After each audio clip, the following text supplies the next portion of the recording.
सुमन high school number 12 कक्षा 9 विषय हिंदी व्याकरण मुहावरे। मुहावरे। प्राचीन काल का मनुष्य सीधी सरल भाषा का प्रयोग करता था। धीरे धीरे उसकी भाषा में सरलता और रोचकता आने लगी। बहुत सीधी सादी बात को अनोखे ढंग से कहने लगा।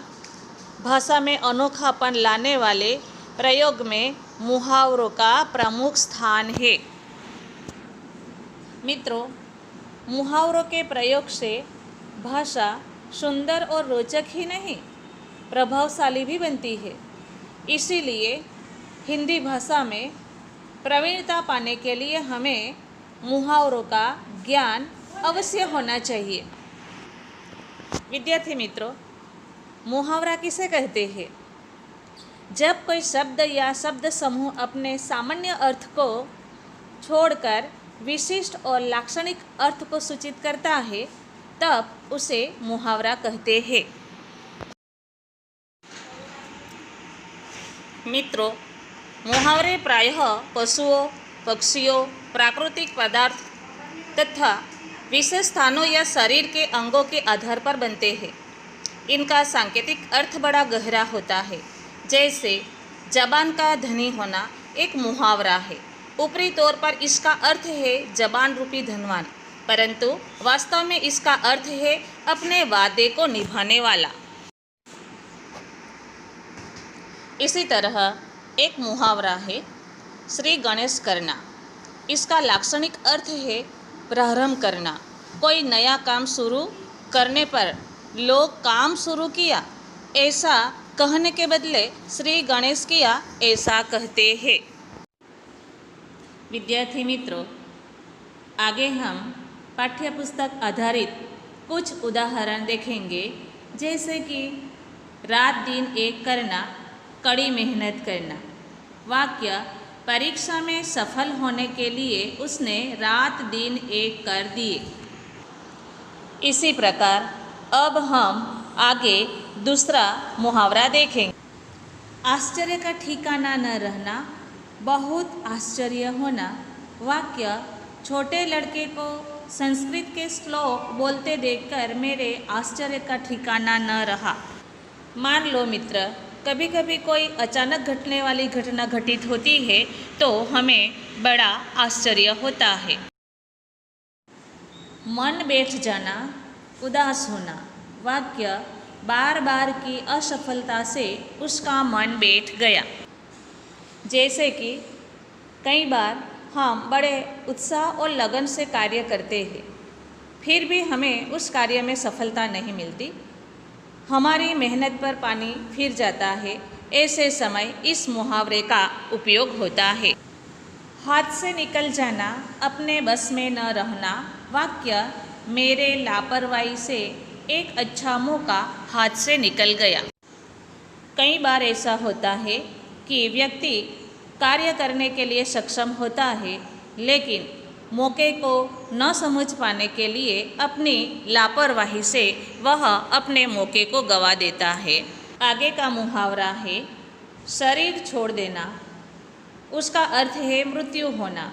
वाक्य: उन्होंने पिछले मंगलवार को शरीर छोड़ दिया। आगे इसके संदर्भ में अन्य मुहावरे देखें, जैसे भगवान का प्यारा होना या स्वर्गवासी बनना। मानो कि आज विश्व में कोरोना वायरस की महामारी बीमारी के कारण कई लोगों ने अपने शरीर को छोड़ दिए। गधे को गणित सिखाना, अयोग्य को ज्ञान देना या व्यर्थ प्रयास करना। वाक्य: मूर्ख को पढ़ाना गधे को गणित सिखाने जैसा है। कई बार हमारे साथ भी ऐसा होता है कि हम नासमझ या मूर्ख व्यक्ति को समझाने के लिए लाख कोशिश करते हैं, फिर भी उसे समझाना व्यर्थ है। ऐसे समय हम इस मुहावरे का उपयोग कर सकते हैं। आगे गोलमाल होना, गड़बड़ होना। वाक्य देखें तो बैंक के खाते में कुछ गोलमाल जरूर हुआ है। आपने गोलमाल फिल्म तो देखी ही होगी।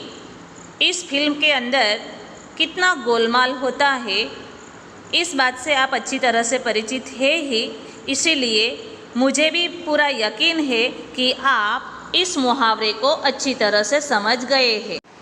आगे का मुहावरा है ज्वालामुखी सा फटना, यानी अत्यंत क्रोध में बोलना।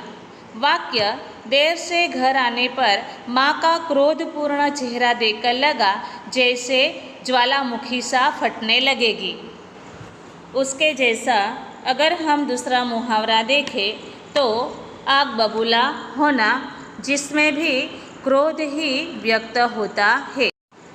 आगे का मुहावरा देखें तो मुहावरा है मुँह काला होना, यानी बदनाम होना। वाक्य, बुरे काम करोगे तो मुँह काला होगा ही। अभी अंतिम मुहावरा देखें तो मुठ्ठियाँ वसूलना, किसी अच्छे काम के लिए मुट्ठी मुट्ठी भर अनाज लोगों से मांगना। वाक्य, देखो मुठ्ठियाँ वसूल कर वह बोरी भर अनाज ले आया। इसी प्रकार हमने पाठ्य पुस्तक आधारित कई मुहावरे देखे।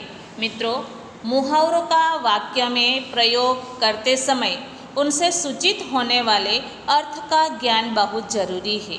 इस प्रकार मुहावरों के सार्थक प्रयोग के लिए उनके सांकेतिक अर्थ का सही ज्ञान होना आवश्यक है। विद्यार्थी मित्रों, यहाँ हम मुहावरे का एकम खत्म करते हैं।